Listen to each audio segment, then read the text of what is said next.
우리가 주의 제자로서 주님에게서 배워야 될 것이 많이 있지만 그 가운데서 특별히 기도를 배워야 됩니다.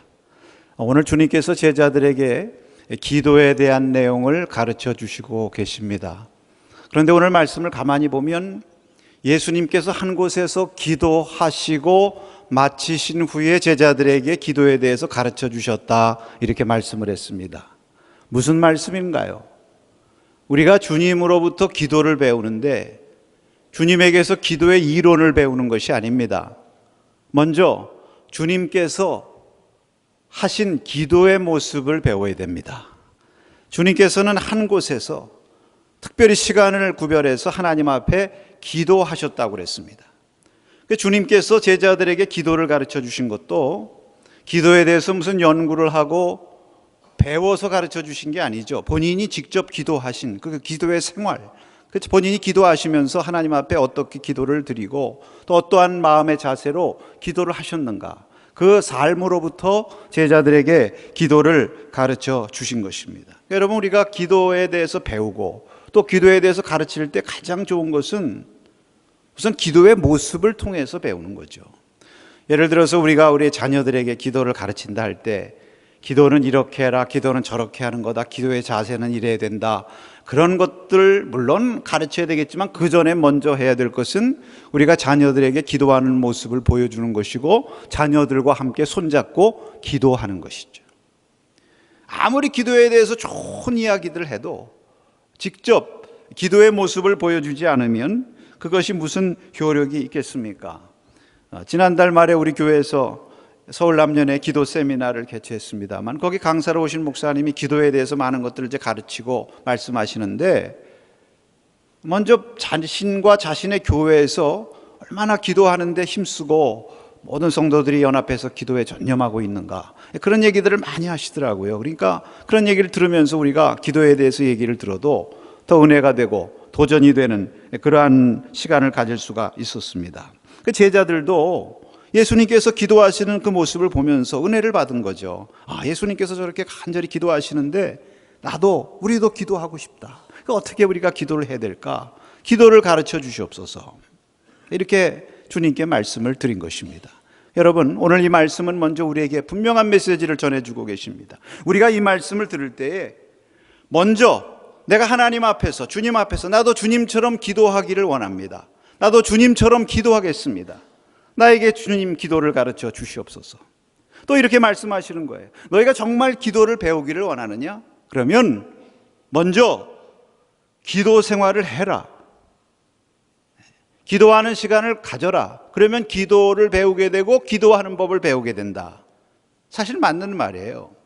여러분, 우리 가운데 대부분이 지금 기도 생활을 하는데 처음에 기도는 이렇게 해야 된다, 기도는 저렇게 해라, 우리가 기도 이론 공부를 한 다음에 그 다음에 기도를 했습니까? 아니죠. 실제로 기도를 하는 가운데서 기도를 배운 거예요.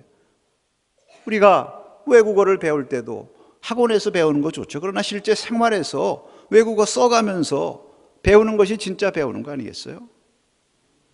여러분, 자꾸 하는 것이 기도를 배우는 것입니다. 믿습니까? 반대로 우리가 기도를 하던 사람도 기도 생활을 게을리하면 기도하는 법을 잊어버리게 되는 거예요. 우리가 그리스도인으로서 가장 안타까운 일은 무엇입니까? 우리의 기도가 응답을 받지 못하다든가 그런 것들이 안타깝고 비극적인 것이 아니라 기도를 아예 하지 않는다는 거. 그게 비극이죠. 오늘 예수님께서 가르쳐 주시는 이 기도는 사실 기도의 이론이 아니라 기도의 실제입니다. 그래서 우리에게 먼저 내가 너에게 기도를 가르쳐 주는 것은 너희도 나처럼 기도하라, 이렇게 말씀하고 계신 것입니다. 세상에 많은 지식들 우리가 배우죠. 그런데 어떤 때는 우리가 그 지식을 배워서 그 지식이 증가되는 것으로 그치고 실제로 우리의 삶에서 열매 맺지 못하는 경우가 있는데 얼마나 안타까운 일입니까? 우리가 기도에 대해서 배운다는 것은 그런 것과는 다른 거죠. 우리가 운전 기술을 배운다고 할 때 운전 기술을 배워서 운전에 대한 많은 지식을 우리가 저장하기 위해서 운전을 배웁니까? 아니죠. 운전 배워서 실제로 운전하는 거죠. 더 운전이 능숙한 베스트 드라이버가 되는 그 길로 나가기 위해서 운전을 배우는 것 아니겠습니까? 오늘 이 시간 이 말씀을 들으면서 먼저 내가 기도하는 자리로 주님처럼 나가기를 원합니다. 이러한 결심으로 하나님 앞에 말씀을 들을 수 있기를 축복합니다. 자, 그러면서 동시에 여러분, 우리 그리스도의 제자들은 기도하는 것만으로 또 만족할 수도 없는 자들이에요. 그래서도 안 되는 것입니다. 왜? 주의 제자로서 올바른 기도를 할 수 있는 법을 배워야 됩니다. 사실 기도라는 것은 세상 모든 사람들이 하는 것입니다. 세상 사람들도 다 기원합니다, 기도합니다, 바랍니다, 이런 말 늘상 써요. 또 모든 종교가 기도하죠. 우리나라 민간신앙에서도 보면 모든 할머니들, 어머니들 새벽에 이렇게 총수 떠놓고 뭐 빌지 않습니까? 얼마나 열심히 빕니까? 다른 종교인들도 기도해요. 심지어 우리보다 더 열심히 하는 종교도 있어요. 회교도들은 하루에 5번 메카를 향해서 절에 가면서 기도하지 않습니까, 여러분? 당시에 예수님의 제자들, 유대인들도요, 사실은 기도 열심히 하는 사람들입니다. 하루에 3번씩 시간 정해놓고 기도하고요. 열심히 유대인들은 성전에까지 올라가서 기도하고. 그러니까 예수님의 제자들도 사실 기도하는 사람들이고 기도 생활에 익숙한 사람들이죠. 그런데 이제 우리가 다른 사람으로서가 아니라 예수님을 따르는 예수님의 제자로서 어떻게 예수님께서 기뻐하시는 예수님의 제자다운 바른 기도를 드릴 것인가? 이런 문제에 대해서 관심을 갖게 되는 거죠. 우리가 이런 자리까지 나아갈 수 있어야 된다는 것입니다. 그래서 여러분, 우리가 오늘 말씀은 우리가 먼저는 기도하시는 주님의 모습을 배우자. 먼저 기도하는 자리로 나아가자. 할렐루야. 그리고 한 걸음 더 나아가서 주님께서 원하시는 기도를 드리는 제자가 되자.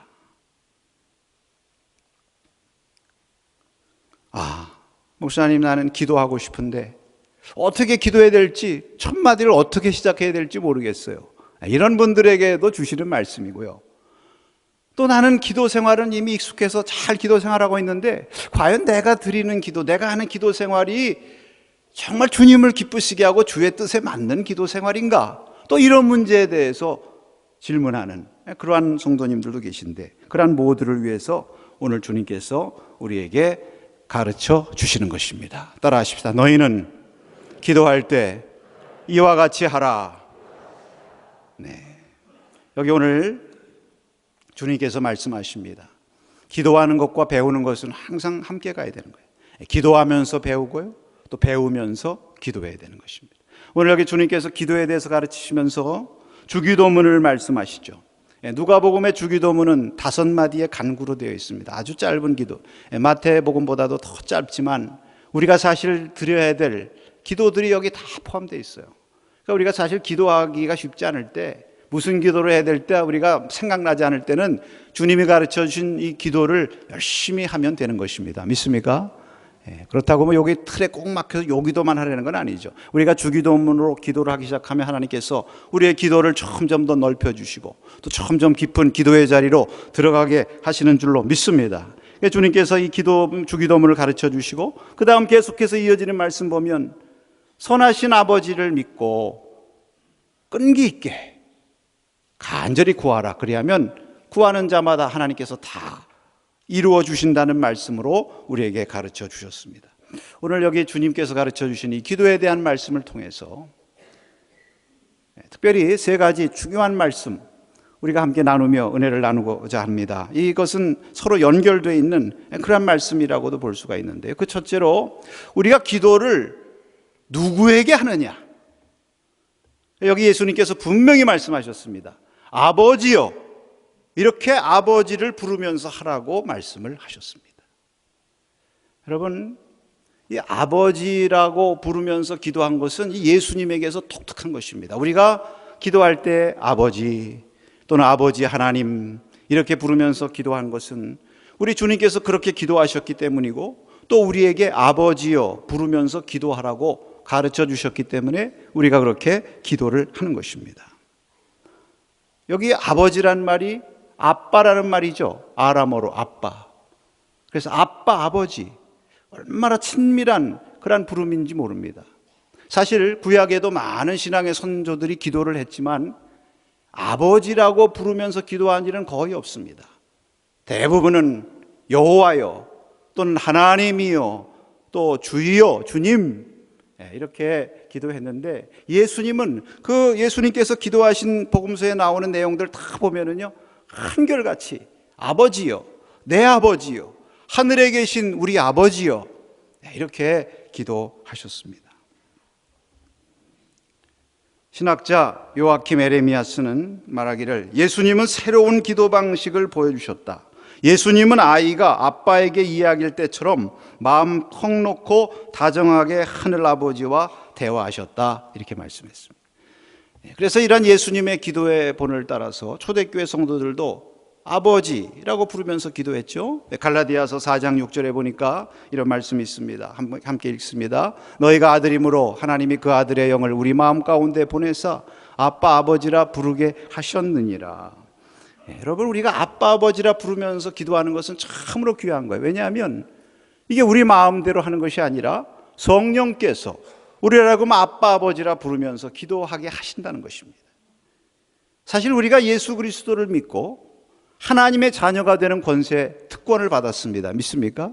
근데 우리가 하나님의 자녀들인데요, 하나님의 자녀라고 하는 이 사실을 우리가 어떻게 드러냅니까? 저기 두 사람이 가요. 어른이 가고 아이가 갑니다. 근데 둘이가 그냥 갈 때는 그 무슨 관계인지 모르죠. 근데 그 아이가 그 어른을 향해서 아빠 하고 부르는 순간, 저 아이와 그 아버지는 부자 관계구나, 이게 드러나는 거 아니겠어요? 여러분, 우리가 하나님의 자녀라는 거 어떻게 증명하고 어떻게 확증할 수가 있겠습니까? 다른 거 아니죠. 아버지라고 부르는 것입니다. 여러분, 믿는 사람들이 아버지라고 부르지 믿지 않는 세상 사람들이 하나님을 아버지라고 불러요? 그러니까 여러분, 이 아버지라고 부르는 것도 아무나 부를 수 있는 것은 아니고 예수님을 믿고 하나님의 자녀된 저와 여러분에게 주신 특별한 권세인 줄로 믿습니다. 우리가 아버지의 이름 열심히 불러야죠. 아버지요 라고 이렇게 기도하라고 하셨을 때, 특별히 기도는 하나님 아버지께 올려드리는 것이다. 그러면서 이런 말씀도 하셨어요. 사람들에게 보이려고 기도하지 말아라. 여러분, 마태복음 6장 5절에 하시는 말씀이죠. 한번 같이 읽겠습니다. 또 너희는 기도할 때 외식하는 자와 같이 하지 말라. 그들은 사람에게 보이려고 회당과 큰 거리 어귀에 서서 기도하기를 좋아하느니라. 내가 진실로 너에게 이르노니 그들은 자기 상을 이미 받았느니라. 우리가 기도할 때에 사실 나도 모르게 사람을 의식하면서 기도할 수 있습니다. 개인적인 기도뿐만 아니라 특히 회중 기도할 때에. 근데 사실 기도는 아버지 하나님만 바라보고 기도하는 거예요. 그래서 복음서에 예수님께서 기도하실 때 그 내용 보면 항상 눈을 들어 하늘을 우러러보시고 아버지여 기도하셨다고 그랬습니다. 눈을 들어 하늘을 우러보셨다는 말씀이 무슨 말일까요? 하나님만 의식하고 하나님께 내 기도가 올라가기를 사모하는 마음으로 드리는 거죠. 그래서 오늘 기도의 내용도 보면 다 간구체예요. 주시옵소서, 임하시옵소서, 건져주시옵소서, 시험에 들게 하지 마시옵소서. 왜? 아버지께 간구하는 것이니까. 우리가 사람에게 들으라고 하면은 뭐 이렇게 저렇게 설명할 수도 있고요, 또 서술할 수도 있고, 또 어떤 때는 이 기도를 누구에게 드립니다 뭐 이렇게 할 수도 있고, 그러나 사실 그것이 바람직한 것은 하나님 기뻐하시는 참된 기도는 아니라는 것이죠. 또 어떤 때는 우리가 성경 말씀이나 뭐 이런 걸 인용하면서 기도할 수도 있습니다만, 사실 이것도 하나님 앞에 드리는 기도라면 하나님께 뭐 성경 말씀을 우리가 드릴 필요는 없으니까, 정 우리가 하나님의 말씀을 인용하는 것이 우리가 기도할 때 익숙하다고 하면, 주님께서는 서로 사랑하라고 말씀하셨는데 우리가 서로 사랑하지 못해서 회개합니다, 용서하여 주시옵소서, 이렇게 기도해야 되고요. 주님께서는 깨어 기도하라고 말씀하셨으니 우리가 깨어 기도할 수 있도록 우리를 도와 주시옵소서, 이렇게 연결해서 기도하는 것이 주님 앞에 드리는 기도죠. 믿습니까? 여러분, 우리가 모든 일을 기도할 때 하나님 앞에 드린다. 어떤 교회에서는요, 이렇게 회중 기도 같은 것도 이후에서 이렇게 기도하고, 이렇게 기도할 때 이제 회중을 바라보고 기도하게 되니까 그렇게 하지 않고 저 밑에서 강단을 향해서 바라보고 그렇게 기도하도록 그렇게 하는 교회들도 있어요. 그 의도를 우리가 알 수 있습니다. 그렇지만 뭐 사실 또 하나님께서는 이 성전에 무소부지하게 임재하시는 하나님 아니시겠습니까? 뭐 강단의 십자가에만 임재하시고 그럼 저 뒤에는 안 계시느냐? 뭐 그것도 아니죠. 성령으로 다 임재하시니까 뭐 우리가 꼭 강단만을 바라보고 기도해야 된다 그렇게 고집할 것은 아니지만, 중요한 것은 우리가 어디를 바라보고 기도하든 우리의 마음과 우리의 눈은 누구만을 향해야 되는 것입니까? 하나님 아버지만 향해야 될 줄로 믿습니다. 그 하나님 아버지께 우리의 온전한 기도를 올려드려야 되는 것입니다. 성도 여러분, 아버지여라고 부르는 것은요, 우리가 가장 친밀한 사귐을 나누는 기도인 것입니다. 그 자녀가 아버지를 부르는 것처럼. 여러분, 이렇게 우리가 생각해 보십시다. 어떤 중대한 일이 우리에게 생겼을 때, 뭐 그것이 즐거운 일이든지 또는 어려운 일이든지, 뭐 예를 들면 회사 입사시험에 내가 합격 통보를 받았다든지, 아주 좋은 일이죠. 또 어떤 때는 힘든 일, 뭐 예를 들면 건강검진을 했는데 무슨 뭐 암세포 같은 것이 발견이 됐다든지, 그럴 때 우리가 누구를 찾습니다. 제일 이 소식을 나누고 싶은 사람을 찾아요. 그것이 남편이건 아내건, 또 어떤 때는 부모님이건, 또는 자녀들이건, 또는 친구, 동료들이건, 아니면 뭐 신앙의 무슨 멘토와 같은 분이 계시면 그분에게 알려드리건, 이제 그렇게 찾는데 그분과 교통하면서 도움을 구하면서 사귐을 갖는 것이죠. 가장 친밀한 사귐, 먼저 찾는 것입니다. 그런데 우리 그리스도인들은 그럴 때 누구를 찾는 것이 우리 그리스도인의 모습입니까? 아버지. 아버지 하나님을 찾고, 아버지 하나님, 나의 형편과 처지를 주님께서 아시지요 하면서 주님께 구할 때에 주님께서 우리에게 응답하시고 역사하신다는 것입니다. 사랑하는 성도 여러분, 오늘 이 아버지여 부르며 기도하라고 하신 이 말씀 우리가 잘 기억하시고, 우리의 기도는 하나님 앞에 온전히 올려드리되 사랑하는 친밀한 아버지와의 사귐과 같은 그러한 복된 기도가 우리 가운데 풍성해지시기를 축원합니다. 여러분, 둘째로 오늘 말씀해 보면 우리에게 날마다 일용할 양식을 주시옵고 라고 기도하라고 그랬습니다. 여러분, 기도가 아버지와 나누는 친밀한 기도이기 때문에 사실은 기도는 날마다 하나님 앞에 드려지는 것입니다. 자녀들이 아빠를 부를 때 오늘 부르고 내일 안 부르는 것이 아니에요. 우리 자녀들 자랄 때 보면은 수시로 매일같이 부르죠. 뭐 필요한 것이 있을 때도 부르고, 좋은 일이 있을 때도 부르고, 궁금한 게 있을 때도 부르고, 항상 그 부모의 이름을 부릅니다. 우리가 하나님 앞에 기도할 때도 아버지께 기도드린다고 하면은 우리의 기도가 날마다 우리에게 일용할 양식을 주시옵소서 하는 이 말씀과 이 기도처럼 그렇게 우리의 기도가 하나님 앞에 드려져야 되는 것이죠.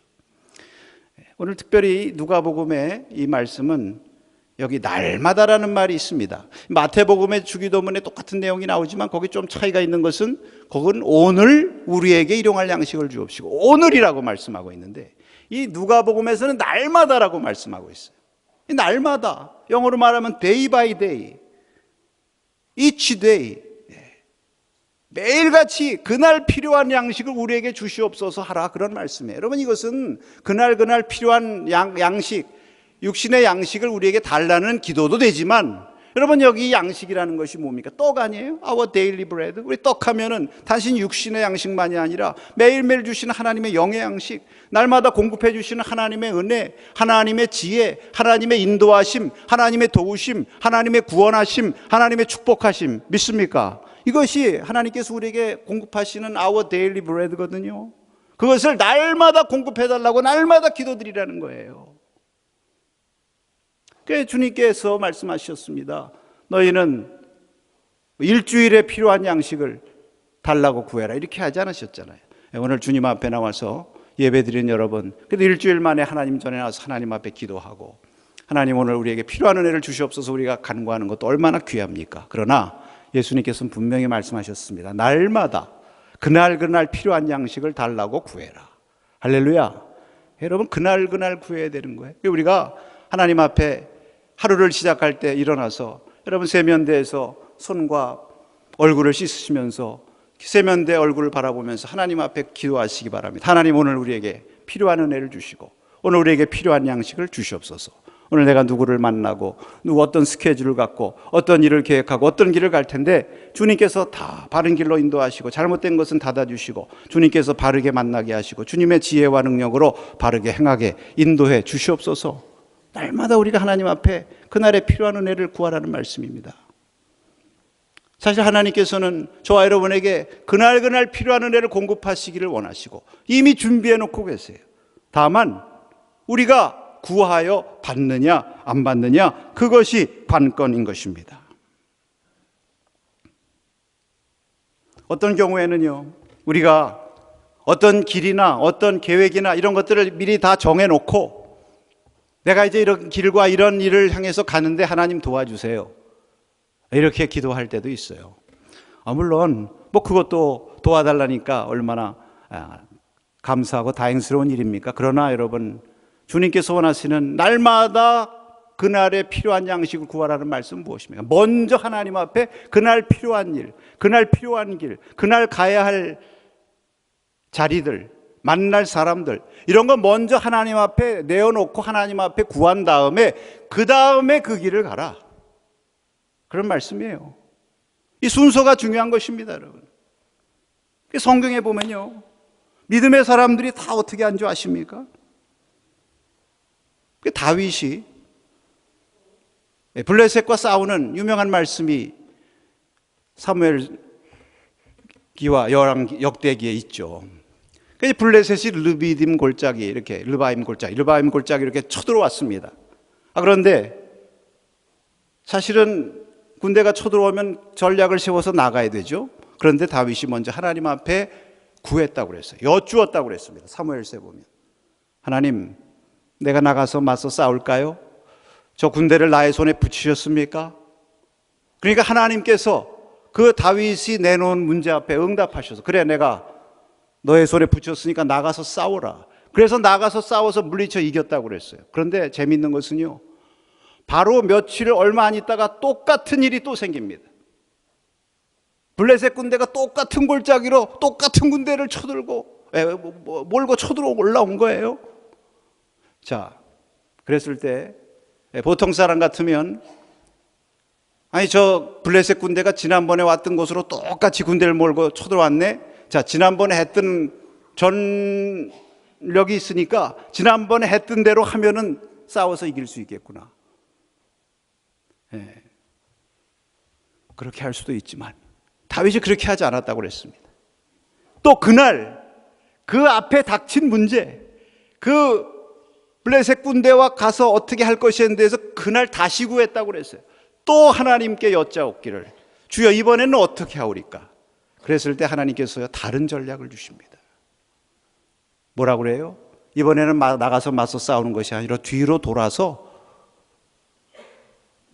매복 전략을 펴라. 뽕나무 숲을 맞은편에서 그들을 기습하되 뽕나무 꼭대기에서 걸어다니는 소리가 들리거든 나가서 싸워라. 내가 먼저 나가서 그들과 함께 싸워 물리치리라. 할렐루야. 하나님의 방법이 달랐거든요. 여러분, 어제 옳은 방법이 오늘 옳은 거 아니에요. 어제 나에게 주시는 양식이 오늘 나에게 타당한 거 아닙니다. 광야에서 이스라엘 백성들이 만나를 받았습니다.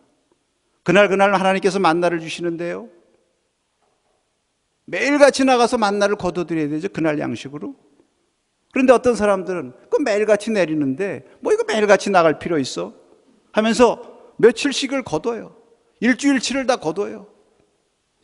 그리고 집에다 싸뒀습니다. 내일 먹어야지. 그래, 내일 먹으려고 할 때 어떻게 됐다고 그랬습니까? 다 부패됐다고 그랬어요.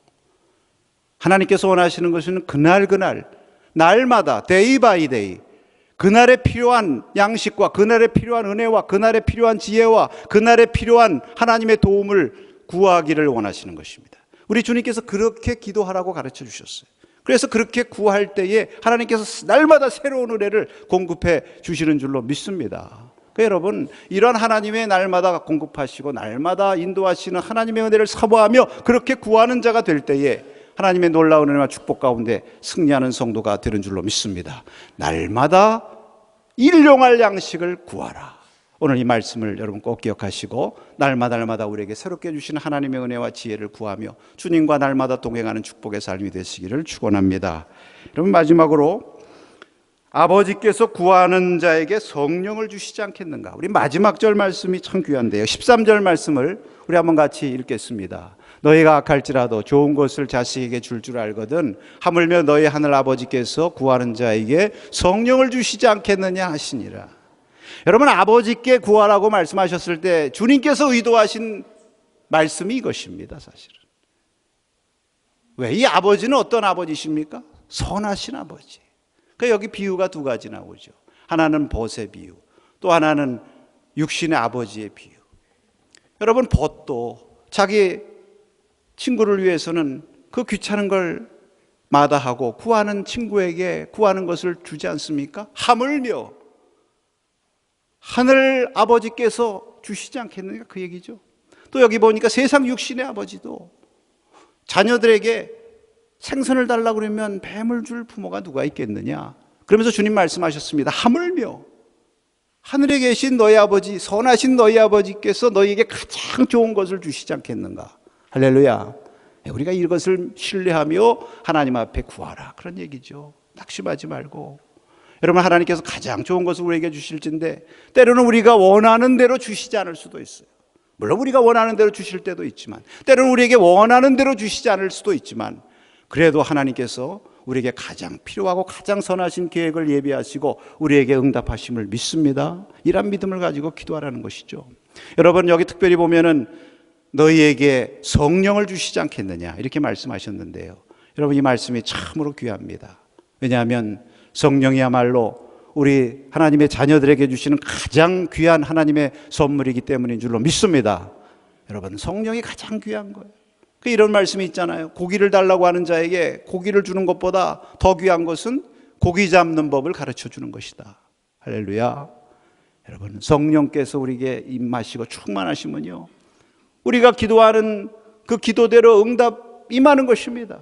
여기를 주기도문에 보면은 그런 말씀하시지 않았습니까?